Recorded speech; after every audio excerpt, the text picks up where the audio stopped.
Salinity और salinity का मतलब होता है लवणता। महासागर के जल में लवणता को मेज़र करने के लिए जो यूनिट यूज़ किया जाता है उसका नाम है आपका पीपीटी। क्या नाम है?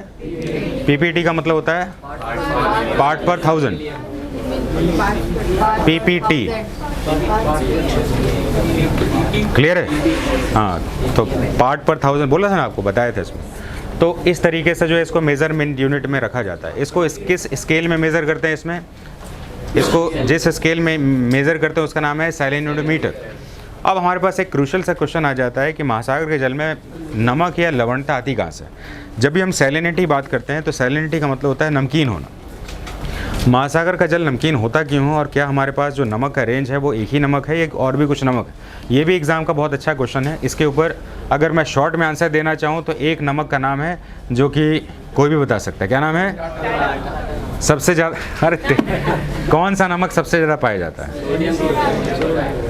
NaCl सबसे ज़्यादा पाया जाता है। तो यानी सोडियम क्लोराइड इसका सबसे ज़्यादा बड़ा रेंज है इसमें।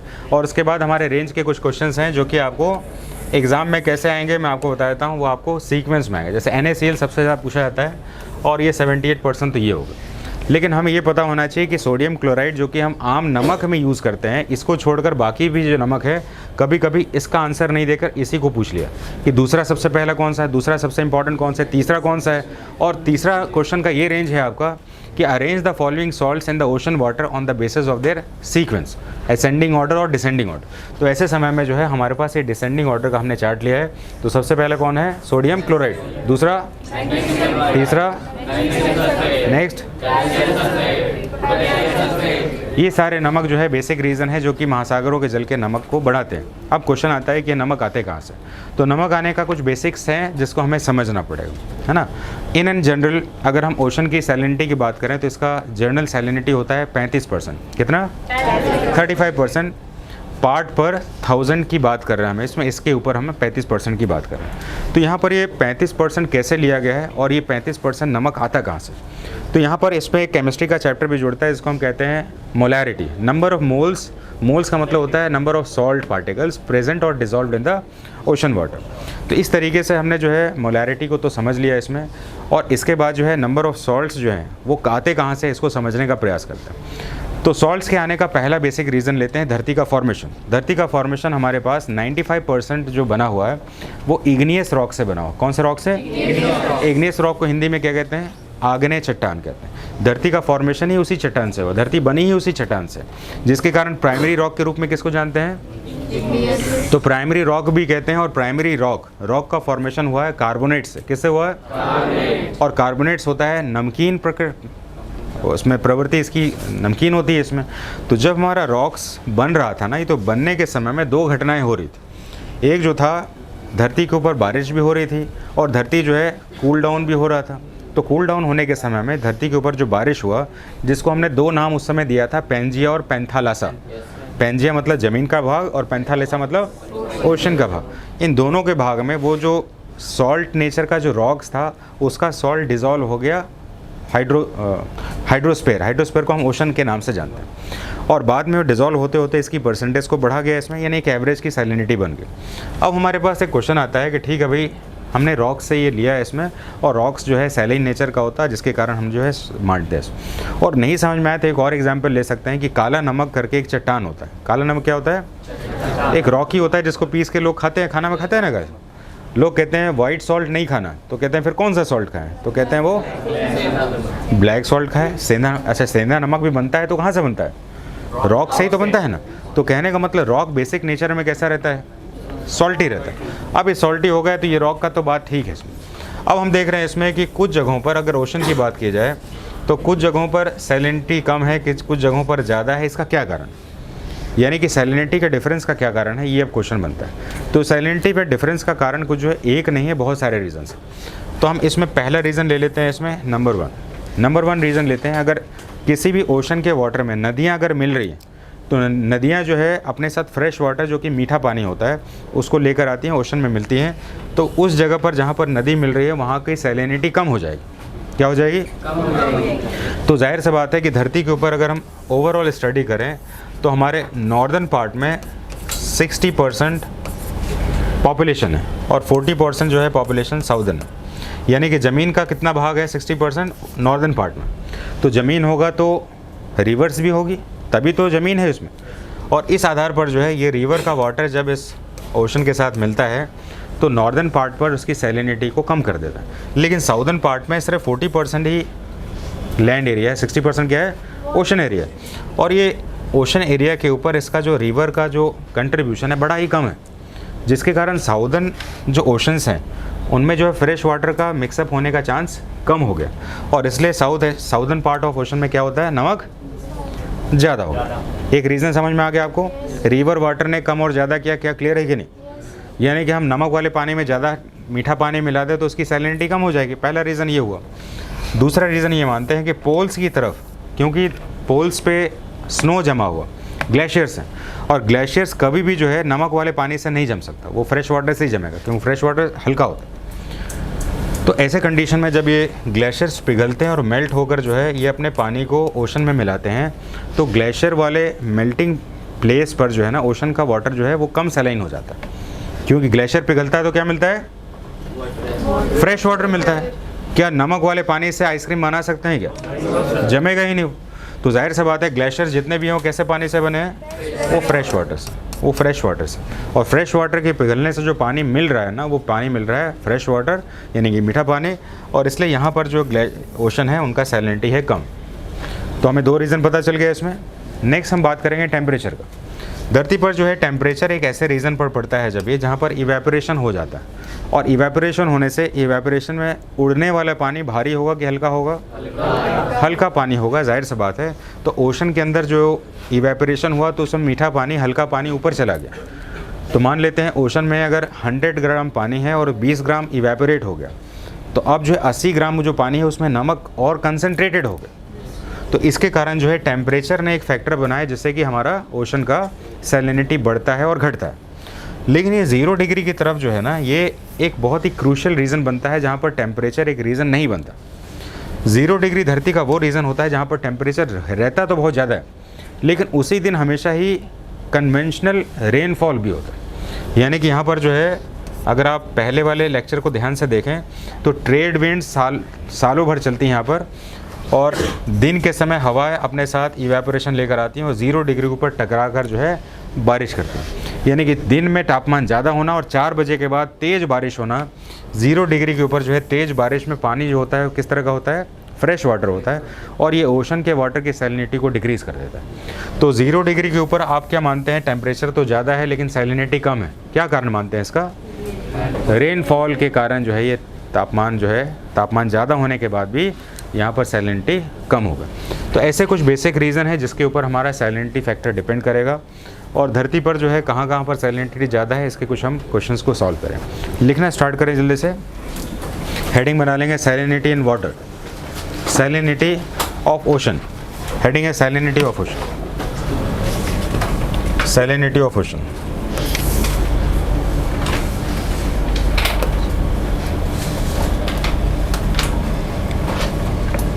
तो 2-3 पॉइंट जो मैंने पहले लिखा दिया एक बार रिपीट कर लेते हैं।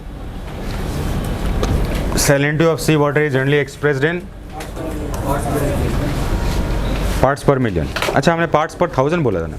अच्छा, पीपीटी में बोला था, ठीक। Parts per million, ppm. दूसरा ले लेते हैं इसमें। ये सब हमारा हो चुका है, मैं जानबूझ कर रिपीट कर रहा हूँ। अब इतना बताने के बाद जो consider the following statements, evaporation increases salinity, सही गलत? Heavy rainfall decreases salinity. River water influx increases salinity. River water influx increases salinity. क्या करेगा? गलत है सही? Which statement is are correct? तो इसको लिखना नहीं है, आपको सिर्फ समझना था, इसलिए हमने टाइम लिया था। चलिए, equatorial water generally have lower salinity mainly because of, अभी मैंने बताया हाई इवेपोरेशन तो है, बात तो सही है इसमें। हैवी रेनफॉल भी होता है, लेकिन हमारे पास इसमें ऑप्शन नहीं दिया हुआ। इवेपोरेशन हाई होता है कि नहीं होता? क्योंकि टेम्परेचर हाई है इसमें। तो एक्चुअली में ये दोनों ही सही है इसमें, और इस दोनों में सही है क्योंकि यहाँ पर पूछा है लोअर सैलिनिटी और हाई इवेपोरेशन में हायर सैलिनिटी को बताएगा, इसलिए ये हमारे पास ये वाला आंसर होना ज़रूरी है। ध्यान से सुनिएगा, क्वेश्चन कैसे कन्फ्यूज़ करता है। ये दोनों ही 0 डिग्री के लिए, इक्वेटोरियल के लिए ठीक है, दोनों ही पॉइंट्स ठीक है।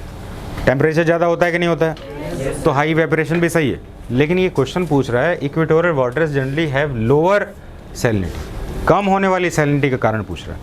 तो जाहिर सा बात है हाई वेपोरेशन तो सैलिनिटी को बढ़ाने का कारण, तो ये वाला आंसर ना होकर ये वाला आंसर हैवी रेनफॉल को बनाएगा। क्वेश्चन में ये वाला कन्फ्यूज़न जो है कुछ लड़कों को अपने नॉलेज के साथ कन्फ्लिक्ट्स में भी डाल देता है, इसलिए ऐसे आंसर को सॉल्व करना।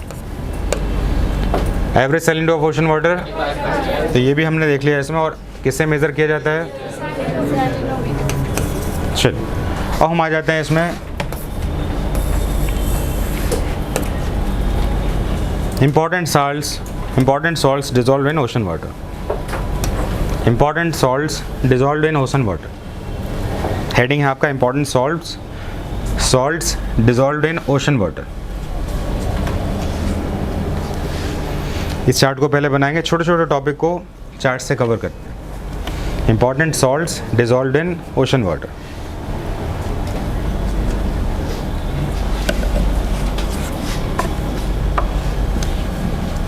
Important salts dissolve in ocean water.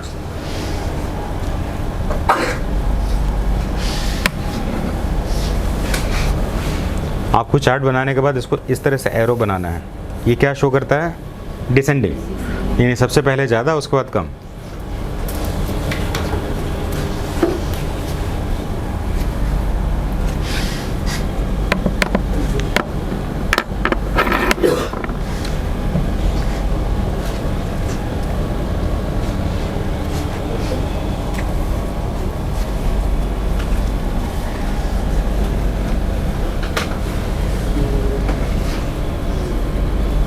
आगे चलें।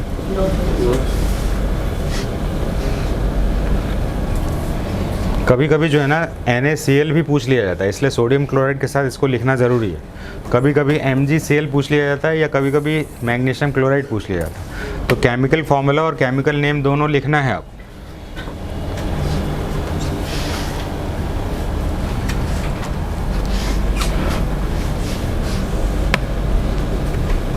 परसेंटेज में ये बहुत ही कॉमन क्वेश्चन है, कौन सा सॉल्ट सबसे ज़्यादा होता है, ये कॉमन हो गया। तो कॉमन के बाद जो है अब जो है हो सकता है सेकंड कौन सा इंपॉर्टेंट सॉल्ट है ये पूछ लिया जाए, है ना। तो इसलिए क्वेश्चन के तरीके से खुद को तैयार करना है। आप चलें आगे। हेडिंग बना लेंगे,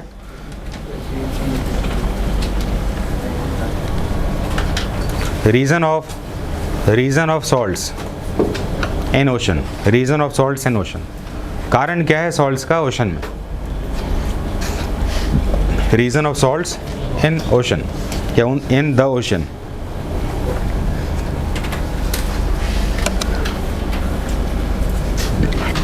पॉइंट नंबर 1, छोटा छोटा पॉइंट बनाएंगे। The primary reason of salinity, salinity मतलब होता है नमक, लवणता। The primary reason of salinity in ocean water, the primary reason of salinity in ocean water is dissolved carbonates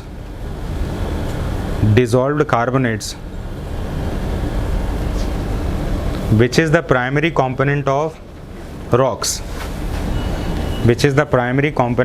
rocks, तो सबसे पहला कारण होता है कार्बोनेट्स का होना, जो कि किसी भी रॉक के निर्माण में सबसे पहला कारण होता है।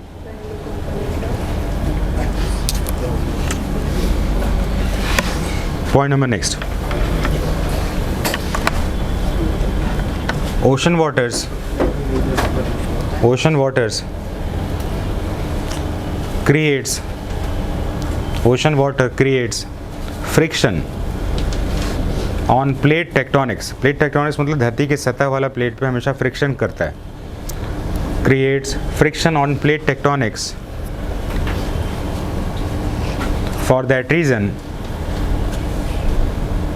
salt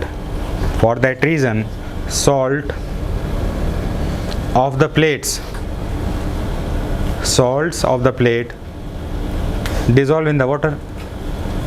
तो प्लेट टेक्टोनिक पर पानी जो है फ्रिक्शन करता है, जिसके कारण पानी जो है घिसने से ऊपर इसमें सॉल्ट मिल जाता है। इस बात से अगर आपको लगता है कि कैसे हो सकता है इसमें, तो हम वाटर के नेचर के साथ एक और क्वेश्चन को सॉल्व करने का प्रयास कर लेते हैं। मैं चाहूँगा इस डायग्राम को आपको सभी को बनाना होगा ताकि आप जो है क्वेश्चन को सॉल्व कर पाए। मैंने एक पहाड़ लिया और पहाड़ पे लिया है मैंने ये नदी का सोर्स, रिवर को लिया। बनाते रहिए, बाद में टाइम हो जाएगा। तो ये माउंटेन है हमारा,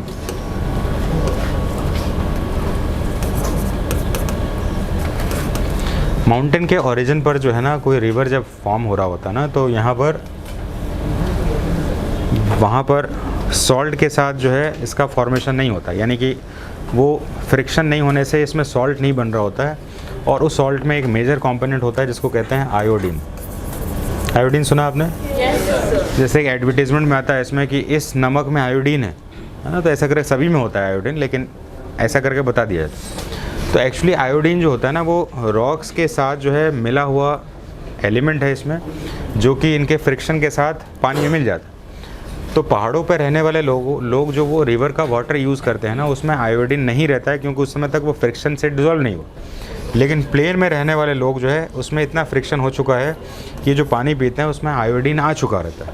तो पूछा जाता है कि एक आयोडीन की कमी से बीमारी होती है जिसका नाम है ग्वाइटर। ग्वाइटर की बीमारी माउंटेन पे होता है कि प्लेन पर होता है? तो इस क्वेश्चन के साथ यही बात को लिखना है, ठीक है? तो डायग्राम बना लिया आपने और लिखेंगे 1-2 पॉइंट नोट में। Note number 1,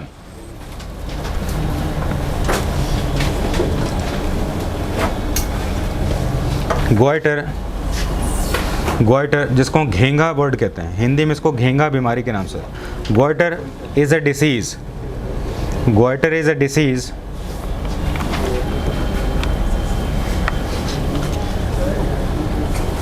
which is due to the deficiency of iodine.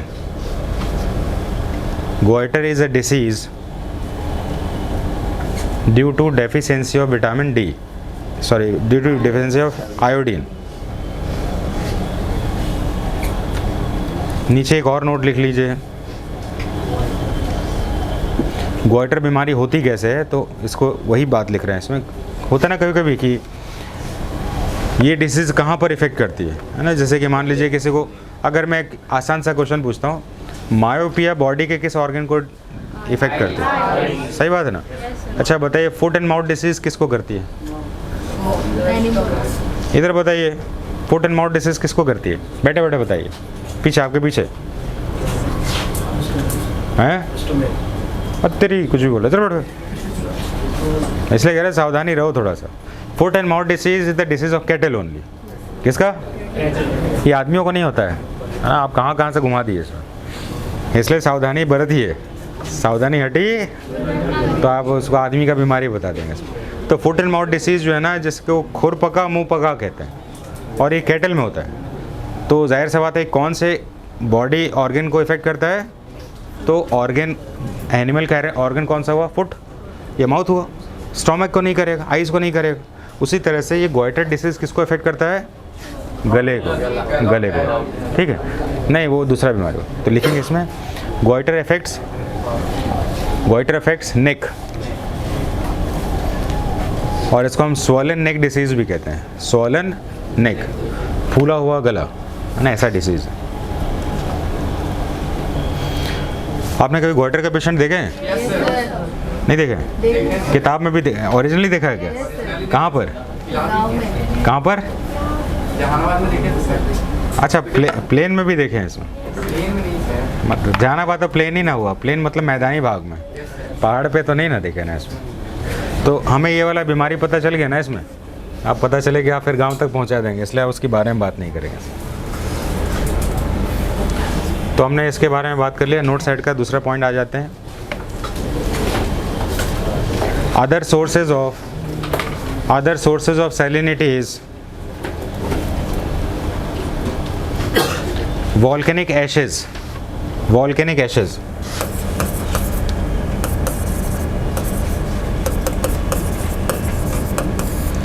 ज्वालामुखी राख, ज्वालामुखी से निकलता है ना वो राख, वही है, कार्बोनेट्स ही है, चट्टान का पिघला हुआ रूप, वॉल्केनिक एशेज।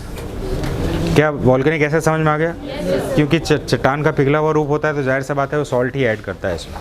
नेक्स्ट लिखेंगे point number next, high temperature increases evaporation. High temperature increases evaporation, and for that reason salinity increases. जब फ्रेश वाटर ऊपर उड़ जाएगा तो जो बचा हुआ पानी होगा उसमें नमक ज़्यादा होगा। क्या इसका प्रैक्टिकल आप देखना चाहते हैं? एक चाय बनाने के बराबर जो है पानी भरेंगे केटली में और उसमें नमक डाल देंगे, और नमक डालने के बाद थोड़ा सा पहले टेस्ट कर लीजिए या उसका पानी पहले रख लीजिए कहीं पर, ठीक है। और उसके बाद उसको गर्म करके थोड़ा पानी उसको इवेपोरेट हो जाने दीजिए, यानी कि आधा जल जाने दीजिए। तो पहले आपने जो पानी रखा था वो रख लीजिए, उसके बाद जो बचा वो रखिए, दोनों को टेस्ट करिए। तो बचा हुआ पानी जो होगा वो ज़्यादा नमकीन हो जाएगा। क्यों भाई? क्योंकि फ्रेश वाटर इवेपोरेट हो जाता है और हैवी वाटर जो सॉल्ट के साथ है वो रिमेन्स हो जाता है। तो इस तरीके से हम कह सकते हैं जहाँ पर इवेपोरेशन ज़्यादा है वहाँ पर सैलिनिटी भी ज़्यादा होगा। अब इसका ये वाले सेक्शन के बाद हम कुछ इंपॉर्टेंट पॉइंट्स में चले जाते हैं। लिखेंगे इसमें अदर इंपॉर्टेंट फैक्ट्स। कुछ लोगों ने कहा कि लिखें, कुछ लोगों ने कहा नहीं लिखें, तो इसलिए आप अदर इंपॉर्टेंट फैक्ट्स में चले आए।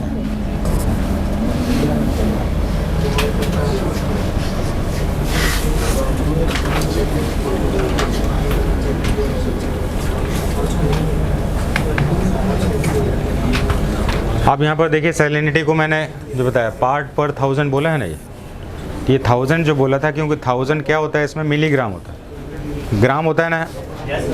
कितने ग्राम का एक वो बनता है लीटर, 1000 होता है ना इसमें। तो इसलिए जो है पार्ट्स पर 1000 वाला सैलिनिटी को, ये स्टैंडर्ड मेज़र नहीं है, यूनिवर्सल मेज़र में ppm लिया जाता है। तो सैलिनिटी को ले लेते हैं इसमें। क्या हमने बैरोमीटर वर्ड सुना था? पास्कल सुना था? दोनों ही किसको मेज़र करता है? दोनों ही प्रेशर मेज़र करता है, इतना ही बोलना है, एटमॉस्फेयर सब नहीं बोलना है। तो यहाँ पर हमने जो ppt बोला था ना वो ये वाला है।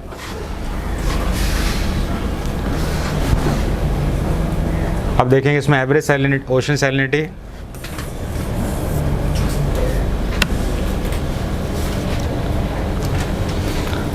अगर हम इसको ppm के वैल्यू में लें तो ये हो जाएगा 3.5। इस बात को ध्यान रखिएगा, अगर कोई ppm के वैल्यू में लेगा तो 3.5 होगा। आपको यकीन नहीं होगा, गूगल में सर्च करिएगा सैलिनिटी ऑफ ओशन वाटर, तो आपको 3.5 भी मिलेगा। यकीन करेंगे आप इसको? आप घर में जाके करिएगा, और 35% भी मिलेगा। तो आप सोचिएगा ppm के वैल्यू में 3.5% हुआ, और पार्ट पर 1000 में कितना हुआ? इस बात को ध्यान रखिएगा, ठीक है। दोनों ही यूनिट में मिलेगा, और दोनों यूनिट को पढ़ने का तरीका आपको हमने बता दिया। आप यहाँ पर क्लियर हुए इधर? अरे ppm इधर, ppm और ppt समझ में आ गया ना। 3.5 अगर आ गया तो किस में है? ppm में, और 35% हो गया तो 1000 में होगा, ठीक है। तो इस तरीके से डिवीज़न है। आइसोहेलेन में चले जाएंगे।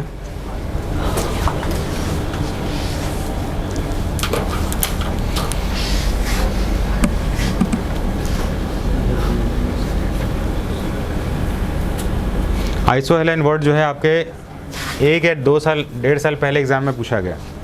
आइसोहेलेन वर्ड, आइसोहेलेन क्या होता है ज़रा समझने का प्रयास करेंगे, ठीक है। ये मान लेते हैं महासागर है, महासागर में यहाँ पर जो है 36% का सैलिनिटी है, और यहाँ पर है सिर्फ 33, और यहाँ पर भी है 36। तो पॉइंट ए और पॉइंट बी हुआ आइसोहेलेन, और पॉइंट सी जो है इसका आइसोहेलेन नहीं हुआ। आइसोहेलेन मतलब सिमिलर सैलिनिटी। तो इस तरीके से isohaline word similarity of the salinity से पढ़ा जा रहा है।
चले आगे। Yes, sir.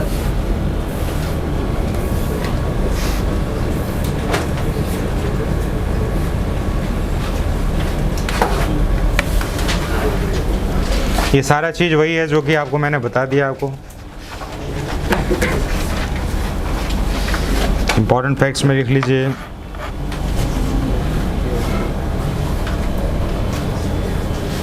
Writing speed fast लिखने का प्रैक्टिस करना है आपको।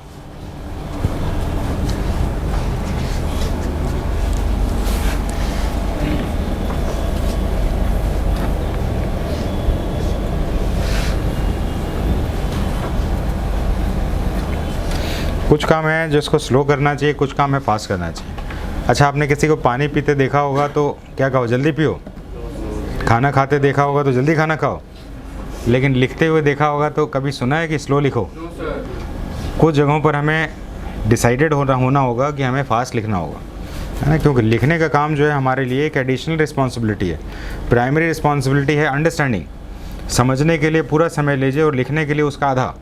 जबकि उल्टा जब हो जाए ना क्लास में तो फिर हमारी लर्निंग स्पीड ख़त्म, है ना। लिखने के लिए अगर आपको दुगना समय मिले समझने से तो फिर उसका काम ख़त्म हो जाएगा।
आपके नोटबुक में सबसे ज़्यादा नोटबुक किसका ज़्यादा कौन सब्जेक्ट से भर जाता है?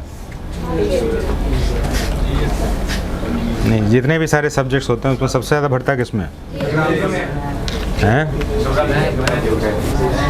अरे जीएस में, मैथ्स में, इंग्लिश में, फिजिक्स में, जीएस में भरता है। सोचिए कितना सारा लिखा देते हैं आपको उतने टाइम में जितना कि बाकी टीचर को हमने भी उतना ही क्लास दिया हो। तो हमें जाहिर सा बात है कि मेहनत ज़्यादा करना पड़ा।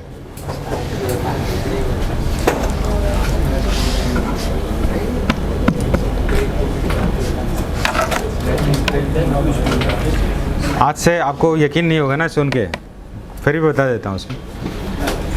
स्टार्टिंग में 20 साल पहले जब मैं अनप्रोफेशनली ऐसे काम करता था इसमें, तो हमारे पास मेजॉरिटी ऑफ स्टूडेंट क्या कहते थे पता है इसमें? सर मेरे को आप ही सब बता दीजिए। मैं तो सब हम कैसे बता दें यार, इतना क्लास हम लेंगे तो फिर तो शेड्यूल ही मैच नहीं हो।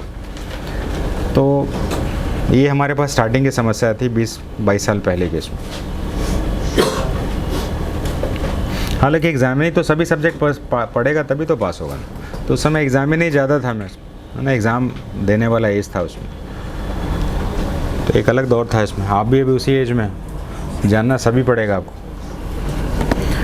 तो इस तरीके से हमने सारे टॉपिक्स को, सैलिनिटी से रिलेटेड सारे फैक्ट्स को हमने कवर कर लिया।